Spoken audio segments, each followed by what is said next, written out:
చెప్పండి అమ్మా. మీ ఇంట్లో ఎంతమంది ఉన్నారు? వాళ్ళ పేర్లు చెప్పండి.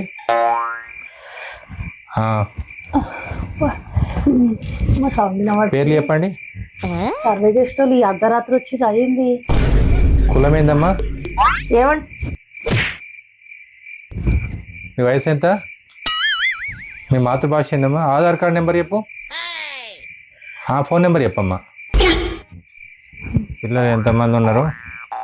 వాళ్ళు ఏం చదువుతున్నారమ్మా? అయ్యో, ఏ క్లాస్ చదువుతున్నారు? పొద్దు నుంచి సాయంత్రం దాకా సర్వే చేసుడేమో గానీ రాత్రి కూడా పడుకున్నాక కూడా ఇదే కలవరింపు. ఏ క్లాస్ దాకా చదువుకున్నారమ్మా? బ్యాంక్ అకౌంట్ ఉందా? ఏమండి లోన్లు ఏమన్నా? ఏం కలవరిస్తున్నావు? ఇది డ్యూటీ కాదు, డ్యూటీ టైం అయిపోయింది. పడకండి.